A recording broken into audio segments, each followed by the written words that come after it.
Buongiorno cari amici, benvenuti anche oggi nel canale vostro Marietto Veneziano. Da come avete visto il titolo, prendersi cura di se stessi. Iniziamo subito con chiedervi di iscrivervi al canale di Legare Marietto Veneziano, di venirci a trovare nei nostri gruppi Facebook e in Telegram, dove alle 20:30 a lunedì sera il Legare Marietto Veneziano, coadiuvati dalla grandissima Milas, teniamo un percorso esoterico gratuito. In più ogni sera alle 21 un gruppo di eroici maghi in erba stanno costruendo un muro eterico intorno all'Italia per questo periodo molto importante, quindi chi si vuole unire al gruppo, siamo già più di 170 eroici amici di questo gruppo di esoterismo. Bene, il gruppo chiaramente è Magici Arcieri Bertoldini su Telegram, mi raccomando non mancate. Bene, prendiamoci cura di noi stessi, perché mi rendo conto in questo periodo in cui di isolamento o restiamo a casa magari soli, abbiamo tutto questo spazio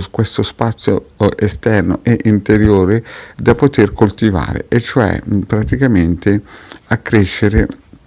le nostre abitudini migliori. E in questo caso qui il vostro Marietto, come avete visto, vi ha messo delle pillole di radiostesia pesi, che siamo arrivati già a 24, e praticamente dentro queste pillole qui, se uno vuole studiare un po' di radiostesia e ha una stampante e un pendolino, oppure può prendere un filo e un ciondolino, può iniziare chiaramente a migliorare il suo stato vibrazionale. Ci sono dei bellissimi circuiti che danno questa possibilità e aiutano. In più una cosa molto importante: se adesso avete, come si suol dire, tempo, spazio, perché siete rinchiusi tra le quattro mura, è anche importante iniziare a pensare di potersi far fare, se non lo si fa fare, se non lo si sa fare, un rito propiziatorio, proprio perché in questo periodo di rilassamento e di possibilità di girare e di studiare e di capire, si può avere la possibilità di incominciare a comprendere che questo momento lo dobbiamo prendere proprio per analizzare noi stessi e capire i punti forti e i punti deboli. E visto che se ci sono dei punti deboli che bisogna lucidare un attimino, un buon rito propiziatorio fatto dalla nostra Hildegard e dal vostro Marietto Veneziano possa essere d'aiuto, perché bisogna essere anche coscienti che se in questo momento abbiamo la fortuna di avere la possibilità di poterselo fare, non è detto che in futuro ci saranno sempre queste possibilità, perché vedo molte persone, e mi dispiace poterlo dire, che hanno fatto qualche errore di valutazione qualche anno fa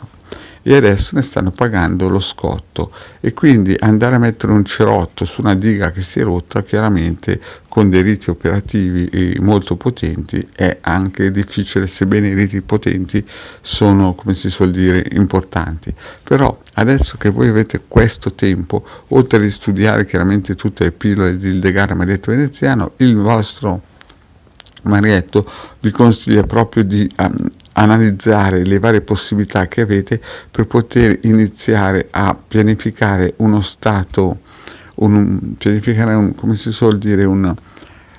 percorso di riti operativi che o potete fare voi seguendo le pillole del vostro Marietto Veneziano, o fateveli fare a livello professionale del vostro esoterista di fiducia, se non volete andare da Hildegard Marietto Veneziano, perché è importante. Non è che poi un giorno vi trovate lì da soli in casa perché magari i vostri familiari, dai figli al marito o viceversa dalla moglie e dai figli sono scappati. Quindi bisogna, in questo periodo in cui noi siamo a casa soli chiaramente nel nostro spazio interiore, incominciare a pensare e pianificare veramente qualcosa da fare, o da soli se non si hanno le possibilità finanziarie, oppure aiutati da un bravo esoterista, così che fra 5, 10, 20 anni noi abbiamo, come si suol dire, messo in cantina il fieno, no? Come si suol dire, cioè messo in stalla il fieno, perché il migliore investimento, cari amici, non è il denaro che viene e che va, ma sono i riti propiziatori che danno la possibilità di, come si suol dire, parare eventuali disarmonie vibrazionali. che possono essere cose che adesso noi conosciamo, ma cose anche che noi non conosciamo. Bene, cari amici, quindi prendetevi tempo per voi stessi e pensate anche a questa opportunità, a questa possibilità. Il Marietto e la Hilde Gard stanno già studiando per un futuro dei possibili abbonamenti a basso prezzo, fatti in modo che in futuro chi si vorrà abbonare avrà regolarmente una pulizia vibrazionale e tante altrissime cose che daranno la possibilità a delle persone, senza da spendere troppo, di avere una protezione eterica, energetica, vibrazionale costante per tutta la vita. Bene, cari amici, questa piccola pillola, il vostro Marietto ha finito di dirla e vi ringrazio di avermi seguito fino a qui e vi chiedo, se non avete ancora fatto, di iscrivervi al canale di Ildegara Marietto Veneziano e di venirci a trovare nei nostri gruppi Facebook. Grazie cari amici, alla prossima, ciao!